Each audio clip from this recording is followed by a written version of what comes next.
Yo lo supe en la cama. Allí fue donde me di cuenta de que Juanma me estaba poniendo el cuerno. No necesitaba agarrar el teléfono, ni estar de metiche revisándole mensajes. Tampoco esperar que alguien viniera con el chisme. El cuerpo hablaba, y el de él ya no me buscaba. Antes era al revés. No perdía oportunidad de tenerme, de tocarme, de hacerme sentir que era su mujer. Pero de un tiempo para acá todo cambió. Siempre estaba cansado, siempre tenía sueño, siempre salía con la excusa de que al otro día tenía mucho trabajo. Y cuando por fin se me acercaba, lo hacía como por cumplir, rápido, sin ganas, con la misma frialdad de alguien que lava un plato porque te toca. Y eso, para mí, fue peor que un insulto. Yo no soy tonta. No era que se le hubiera muerto el deseo. Era que se lo estaba gastando con otra. Lo confirmé en otras cosas. De repente, se empezó a arreglar para salir. Y no hablo de un cambio ligero. De la nada se perfumaba, se peinaba con cuidado. Hasta se ponía camisas que conmigo ni de chiste usaba. Al principio quise engañarme. Pensé que quizá era para mí, que quería revivir lo nuestro. Pero no. Para mí no tenía ni la decencia de bañarse antes de meterse a la cama. Conmigo era la rutina, el descuido, la flojera. Con ella, porque ya estaba segura de que había otra, se esmeraba como nunca. Y lo que terminó por enterrarme fue el silencio. Antes hablábamos de todo. Llegaba del trabajo y me contaba cómo le había ido, qué problemas traía, qué planes tenía. Podíamos pasar horas platicando, riéndonos de tonterías. Pero ya no. De un tiempo para acá entraba a la casa y parecía que venía cargado de odio. Se encerraba en sí mismo, como si yo no existiera. Si me atrevía a preguntarle algo, me contestaba con fastidio, con palabras cortas, como queriendo quitarme de encima. De las pláticas largas pasamos a frases frías. De las bromas pasamos a un silencio que dolía más que los gritos. Era como vivir con un muerto que todavía respiraba. Y eso me confirmó lo que yo ya sospechaba. Juanma no solo me estaba engañando en el cuerpo, también me había borrado de su vida. Me acuerdo bien de la primera vez que lo sentí distinto. Fue en una noche cualquiera, un martes creo. Yo me acerqué a él porque sentía ganas, porque quería estar con mi marido. Y me salió con que estaba cansado. No era raro, a veces pasaba, pero esa vez no me miró ni una sola vez a los ojos. Estaba ahí, a mi lado, pero con la mirada en el techo. Me dolió, pero me quedé callada. Pasaron los días y las excusas siguieron. Primero el cansancio, luego el sueño, luego que tenía mucho trabajo. Y después, ya ni de plano decía eso. Solo se volteaba para el otro lado de la cama y apagaba la luz. Yo me sentía como un mueble, como si ya no fuera su mujer, como si solo estuviera ahí para lavar, cocinar y callarme. Con los días, empecé a observar más. Porque una cosa es que no te quieran tocar, pero otra es que de repente tu marido empieza a salir oliendo a loción, bien peinado, con ropa que parecía nueva. No soy tonta, y las mujeres nos damos cuenta de esas cosas. Para mí, ni se arreglaba ni se preocupaba, y de repente parecía un quinceañero queriendo impresionar a alguien. Y ese alguien no era yo. Lo supe con rabia. No necesitaba pruebas más claras. Creo que muchas me entenderán. Al principio lloraba a escondidas. Me iba al baño y me quedaba ahí, sentada, con las manos en la cara, preguntándome qué hice mal. Si fue mi culpa, si lo descuidé, si me volví aburrida. Me atormentaba con esas preguntas, pero con el tiempo, el dolor se volvió coraje, porque entendí que no era yo la que había cambiado, era él. Yo no lo obligué a buscar a otra, no lo empujé a que me dejara sola, fue su decisión, y eso era lo que más ardía. Recuerdo que una tarde lo esperé con la comida lista.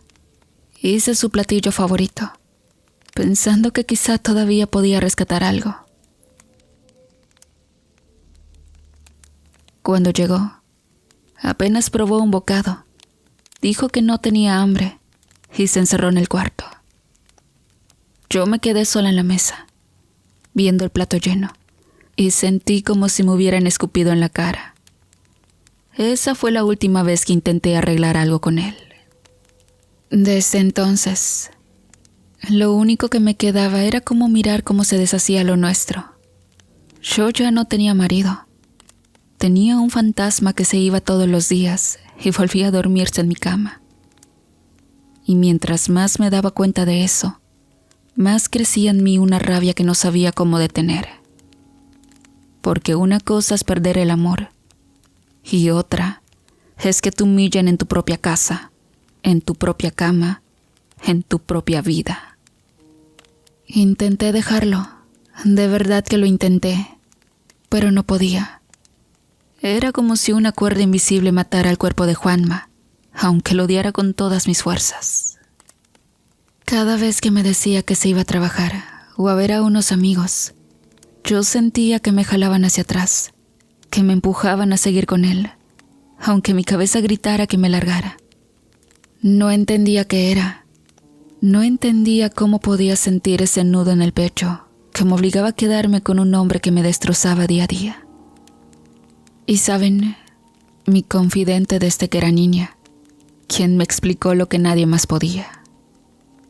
Tía Chona, la mujer que me había criado desde que mis padres murieron, se sentó una tarde conmigo en la cocina, mientras el sol se colaba por la ventana. Me miró con esos ojos que parecen leerte el alma, y me dijo: «Mi hija, a ti te trabajaron por ese cabrón desde un principio. No es amor, es brujería. Si quieres zafarte, vas a tener que pelear fuego con fuego». Me quedé callada.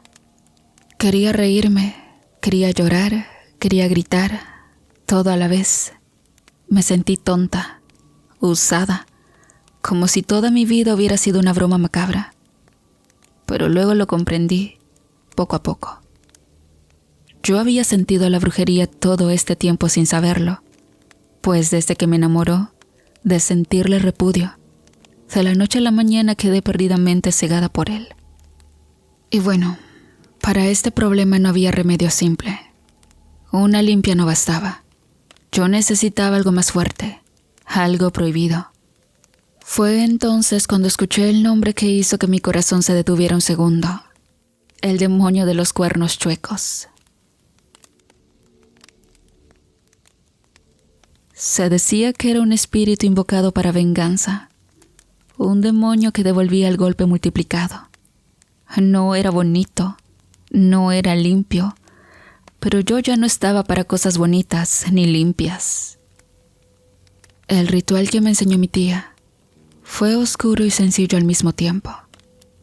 Me dijo que necesitaba 3 cosas: una copa de vino tinto, una vela negra y una fotografía de Juanma.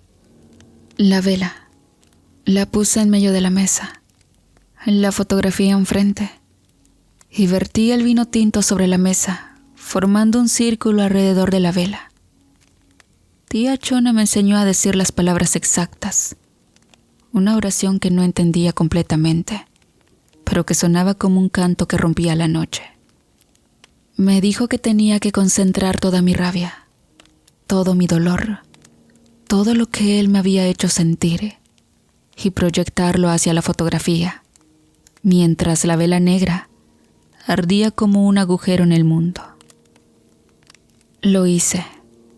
Me senté ahí, frente a la vela y la foto, y sentí como si el aire se espesara a mi alrededor. No era miedo lo que me invadía, sino una especie de calor extraño que me recorría de pies a cabeza.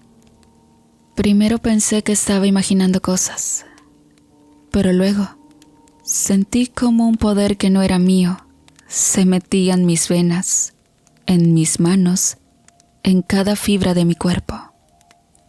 Era como si alguien más tomara el control de mí, alguien que no tenía remordimientos, alguien que sabía exactamente cómo usar la rabia que llevaba acumulada. Y esa primera noche no dormí. No podía dormir.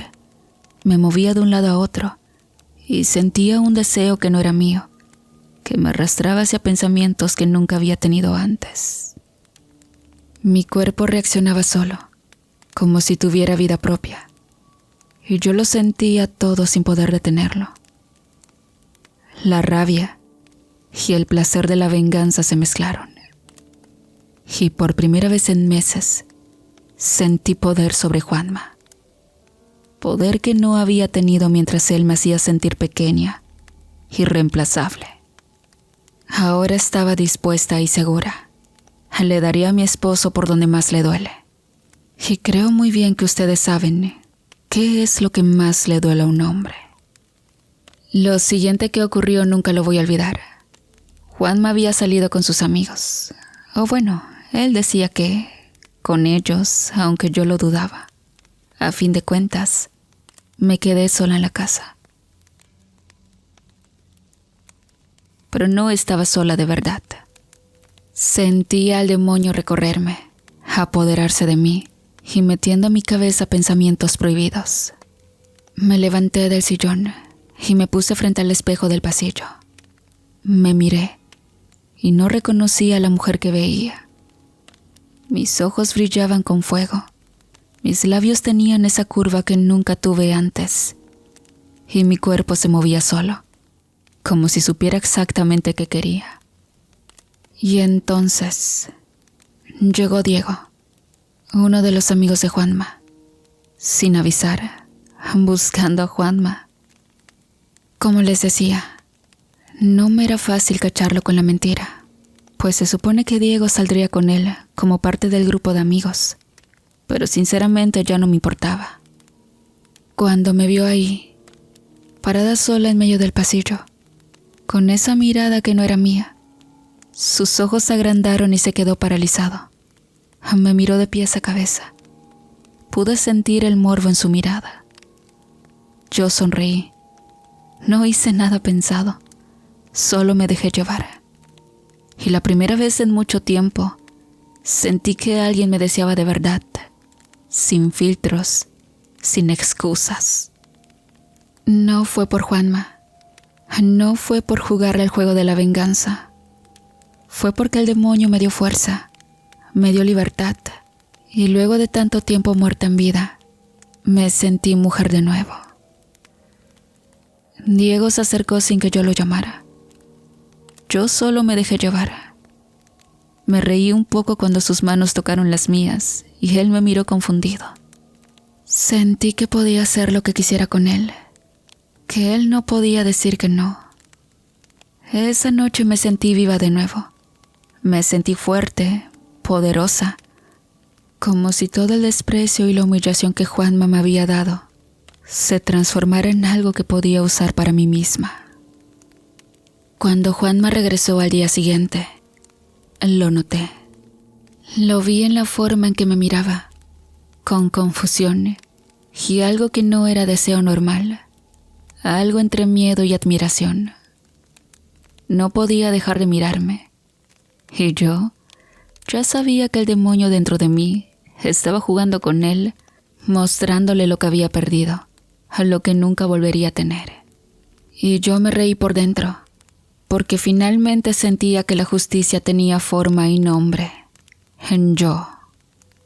Mis encuentros con Diego se hicieron frecuentes, cada vez más intensos, y a decir verdad, el demonio de los cuernos chuecos no conocía límites. No había lugar seguro, ni hora, ni rincón donde no me llevara a cumplir sus deseos carnales.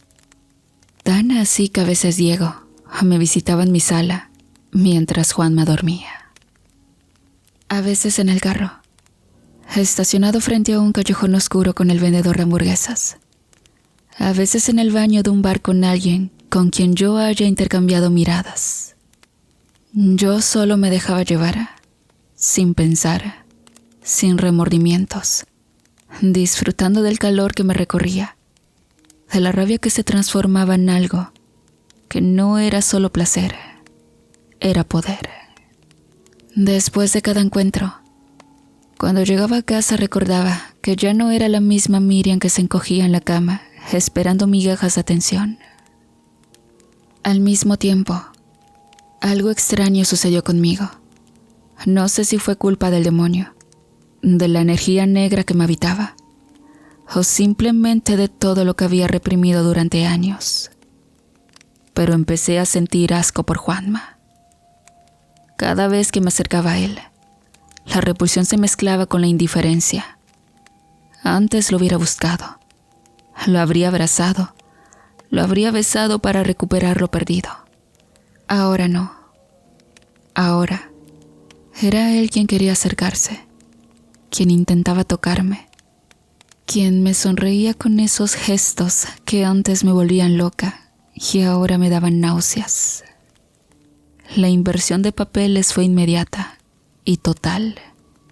Él quería, yo rechazaba. Él insistía, yo me apartaba. Yo salía sin rendirle cuentas. Me divertía sin pensar en él. Y el demonio me hacía reír por dentro cada vez que imaginaba su rostro de frustración cuando llamaba y yo no contestaba. No era solo diversión común. El demonio me empujaba a buscar lo que más me placía, lo que más podía desquiciarlo, y yo no me resistía. Cada encuentro con Diego, cada aventura escondida, cada mirada de deseo que me cruzaba con otro hombre, era un golpe directo a Juanma, aunque él ni siquiera lo supiera. El sabor de la libertad se mezclaba con la venganza, y no había regreso posible. Yo ya no era su esposa sumisa, ni la mujer que se quedaba esperando migajas de cariño. Yo era otra. Cuando Juanma se enteró, su mundo se vino abajo. Lo vi en sus ojos. La incredulidad, la rabia, el miedo. Yo lo enfrenté sin lágrimas, sin temblar, sin arrepentimientos. No le pedí perdón, no le supliqué. Le dije en la cara que ya no lo quería, que todo había terminado y que por él solo sentía asco, que cualquier hombre podría estar conmigo, pero menos él. No hubo gritos, no hubo súplicas de mi parte, solo la verdad. Él se quedó pálido, incapaz de decir nada. La liberación que sentí fue inmediata. Un peso que llevaba meses en el pecho desapareció de golpe. Para mí, fue un alivio. Para él, el principio de la locura. Y entonces empezó el infierno para Juanma. Al principio fueron dolores de cabeza, leves, como si le martillaran dentro del cráneo, pero pronto se intensificaron. Decía que sentía como la piel de su frente se desgarraba, que algo quería salir de su cabeza y atravesarle el cráneo. Iba al espejo y juraba que le estaban brotando cuernos, negro hueso que empujaba desde su interior. Nadie veía nada, claro. Nadie más podía ver lo que él veía. Pero él lloraba, gritaba, se arrancaba mechones de cabello, jurando que los cuernos crecían cada minuto que pasaba. La gente decía que era esquizofrenia, que era paranoia, que se estaba volviendo loco. Pero yo sabía la verdad. El demonio lo estaba marcando. Cada gemido, cada lágrima, cada convulsión era un recordatorio de que había traicionado a alguien que no solo lo amó, sino que lo enfrentó con fuerza sobrenatural. Yo lo observaba desde la distancia y no sentí compasión. No podía. Había sido humillada, despreciada, borrada, y ahora veía cómo el castigo caía sobre él. Por eso decidí no abandonarlo. Me quedé solo para verlo sufrir, para escuchar sus gritos y verlo retorcerse mientras intentaba arrancarse los cuernos que juraba le crecían. A veces se golpeaba la cabeza contra la pared. Otras veces hacía 2 agujeros en el cráneo, asegurando que los cuernos querían salir de cualquier forma, que algo negro y duro lo atravesaba. Nadie más podía ver nada, pero yo estaba ahí, viendo cómo su cuerpo y su mente se quebraban, mientras yo permanecía fría, sin lástima. Mi cuerpo todavía llevaba el calor del demonio que me habitaba, y cada vez que lo veía suplicar, llorar o arrancarse mechones de cabello, sentía una mezcla de poder y justicia pura. Nunca había sentido tanto control. Sabía que la venganza era perfecta, que su sufrimiento era el precio de todos los desprecios, de todas las humillaciones, de todas las veces que me ignoró o me engañó. Me deleitaba con su miedo, con el desconcierto de verlo atrapado en su propio cuerpo, mientras yo caminaba libre por la casa, sin cadenas, sin remordimientos. Hubo noches en que sus gritos me despertaban y me hacían sonreír. Yo estaba viva de nuevo, y él no podía escapar de lo que había provocado. No era lujuria simple, no era rencor vacío, era justicia encarnada en carne y demonio. A pesar de todo, llegó un momento en que el calor que sentía en mi cuerpo empezó a cansarme. La rabia y la lujuria que me habían dado fuerza se volvieron pesadas. Fue entonces cuando busqué a mi tía Chona, la bruja que me había enseñado el camino del demonio. Con su ayuda, realizamos un ritual para sacar al demonio de mi cuerpo. No fue fácil. El calor se resistía.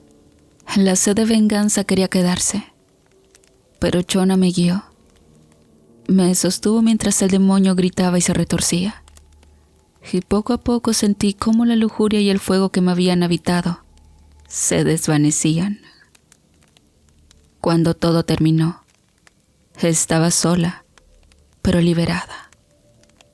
Con el demonio fuera de mí, sentí el vacío que dejaba, pero también la posibilidad de redimirme. Dejé a Juanma para siempre.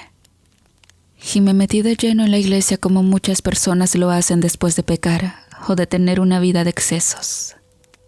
Me miré al espejo y no vi fuego ni cuernos, solo a mí misma, humana y frágil, pero consciente de que había sobrevivido a la traición, al demonio y a mí misma. Y por cierto, la chica con la que Juanma me engañaba jamás hizo nada para verlo cuando él estaba abajo. Hasta la fecha sigue estando solo, porque la verdad, es muy difícil encontrar a alguien que te ame incondicionalmente. Así que si encuentran a esa media naranja, piénsenlo antes de echarlo a perder. De esta manera, comunidad, terminamos con este relato. Yo sé que casos como este hay muchos. Es demasiado común, sobre todo para las mujeres. Así que háganle caso a lo último que les dije. Piénsenlo antes de echarlo a perder. Si conoces un relato como este, te invito a que me lo comentes aquí abajo, que te suscribas, le des me gusta y lo compartas con tus amigos para que sigamos creciendo como comunidad. Te agradezco mucho tu tiempo. Que tengas un bonito día.